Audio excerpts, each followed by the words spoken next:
Everyone, കാലവർഷക്കാറ്റ് എന്ന സിനിമയിലെ cast ആണ് നമ്മളിപ്പോൾ ഉള്ളത്. റെഡിയാണോ? Welcome to Mapstic media.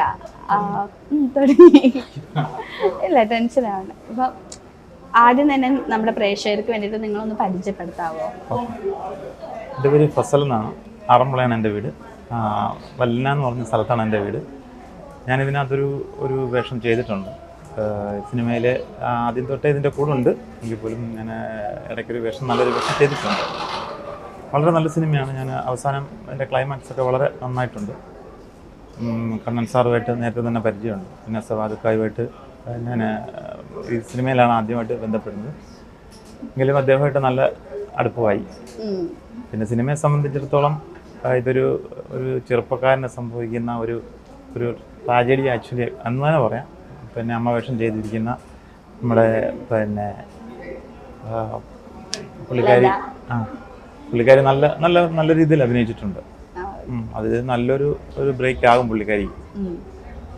എന്തായാലും ഇത് പ്രേക്ഷക റയിലാണ്. അവരിത് കണ്ട് അതിന് നല്ല അഭിപ്രായങ്ങൾ പറഞ്ഞു. ഇതൊരു നല്ല സിനിമയായിട്ട് വരും, നമുക്ക് ഉറപ്പുണ്ട്. അതായത് ആൾക്കാർ അടുത്തടുത്ത ഓരോരോ വിഷയങ്ങളും ജിജ്ഞാസയോടുകൂടി കണ്ടിരിക്കാനും അതിന് അടുത്തത് എന്നുള്ള ഒരു ആൾക്കാരുടെ മനസ്സിലൊരു ഇതുണ്ടാവും. എന്തായാലും നല്ല സിനിമയാണ്. ഇതിൽ അഭിനയിക്കാൻ സാധിച്ചതിൽ വളരെ സന്തോഷമുണ്ട്. പിന്നെ കണ്ണൻ സാറുമായിട്ട് ഇതിൽ വർക്ക് ചെയ്തതിൽ വളരെ ഹാപ്പിയാണ്. കാര്യം പുള്ളി നല്ലൊരു ഡയറക്ടറാണ്. എന്തായാലും നല്ലതായി പോയില്ല. പറയാമോ ഈ സിനിമനെ എങ്ങനെയാണ് ഒന്ന് പരിചയപ്പെടുത്താമോ ഞങ്ങൾക്ക് വേണ്ടിയിട്ട്? എൻ്റെ പേര് ഹരികുമാർ, വീട് ആലുവയിലാണ്. ഞാൻ 10-15 വർഷമായിട്ട് സിനിമ സീരിയലിൻ്റെ അസോസിയേറ്റ് ഡയറക്ടറായിട്ട് വർക്ക് ചെയ്യാം. ചെറിയൊരു ഗ്യാപ്പ് വന്നു. വീട്ടിൽ അമ്മയ്ക്ക് സുഖമില്ലാതെ വന്നപ്പോൾ വർക്കിന് പോകാൻ പറ്റാത്തൊരവസ്ഥയാണ്. അപ്പോൾ ഞാൻ വീടിൻ്റെ അടുത്ത് പ്രാദേശിക ചാനലുകളിലൊക്കെ ന്യൂസ് വായിക്കാം, പ്രോഗ്രാം ആങ്കർ ചെയ്യാറുണ്ട്. പിന്നെ ചെറിയ ഷോർട്ട് ഫിലിംസ് അതൊക്കെ ആയിട്ട് വെറുതെ ഇരിക്കേണ്ടല്ലോ എന്ന് കരുതി പലതും ചെയ്യും. അപ്പോൾ ഇതിൻ്റെ പ്രൊഡ്യൂസർ സവാദിക്ക ആലുവയിലാണ്. എൻ്റെ പ്രാദേശിക ചാനലുകളിലുള്ള ന്യൂസൊക്കെ ശ്രദ്ധിക്കാം. ഈ സിനിമയിൽ ക്ലൈമാക്സിൽ ഒരു ന്യൂസ് വരും.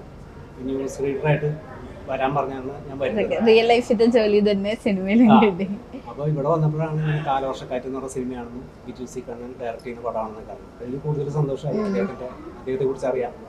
ആ സിനിമയുടെ ഒരു ഭാഗമാകാൻ സാധിച്ചതിൽ വളരെ സന്തോഷം തോന്നി. ഞാൻ ന്യൂസ് ഡബ് ചെയ്യാൻ ചെന്നു. അപ്പോൾ വേറെ 1-2 ക്യാരക്ടേഴ്സിനും കൂടി ഡബ് ചെയ്തു കൂട്ടുന്നത്. അപ്പോൾ അതേപോലെ ഞാൻ ട്രോൾ വീഡിയോസ് ഇറക്കാറുണ്ട്.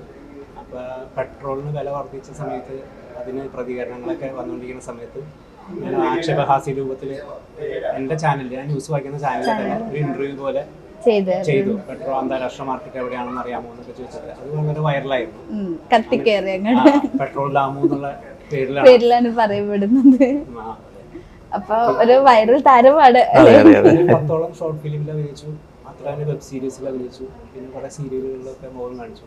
ഞാൻ അഭിനേതാവ് എന്നുള്ള രീതിയിലൊരു വേഷം ചെയ്യുന്നത് കുടുംബശ്രീ ട്രാവൽസ് എന്ന് പറഞ്ഞ ജയറാമേട്ടൻ്റെ പടത്തിൽ. അതിലൊരു റൂംബോയുടെ വേഷമാണ് ആദ്യമായിട്ട് ചെയ്യുന്നത്. ഇതിപ്പോൾ അടുത്ത കാലത്ത് ഏകൻ അനേകൻ എന്ന് പറഞ്ഞ സിനിമയിൽ മണികണ്ഠനാചാര്യ നായകനായിട്ട് ചിദംബരം സംവിധാനം ചെയ്ത സിനിമയിൽ മുഴുനീള ഒരു പോലീസ് കോൺസ്റ്റബിളിൻ്റെ ക്യാരക്ടർ ചെയ്തു. ചെറിയ ചെറിയ വേഷങ്ങളൊക്കെ ചെയ്യുന്നുണ്ട്.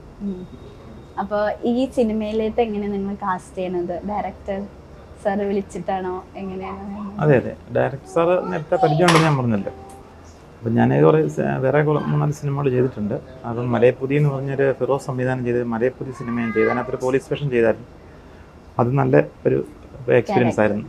അപ്പോൾ അത് കഴിഞ്ഞിട്ടിപ്പം ഞാൻ സിനിമ പാലക്കാട് അടുത്തത് പുള്ളിയുടെ തന്നെ രണ്ടാമത്തെ സിനിമ പാലക്കാട് ഷൂട്ട് നടന്നുകൊണ്ടിരിക്കുന്നു. അപ്പോൾ അത് അടുത്ത ഷെഡ്യൂൾ തുടങ്ങിയാണ്. അപ്പം അതിലും പങ്കെടുക്കുന്നുണ്ട്. അപ്പം അതിലും നല്ലൊരു മെയിൻ ക്യാരക്ടറാണ് ചെയ്യുന്നത്. ഈ ഡയറക്ടർ സാർ വഴിയാണോ ഈ സിനിമയിലോട്ട് വരുന്നത്? ഞാൻ പറഞ്ഞില്ലേ,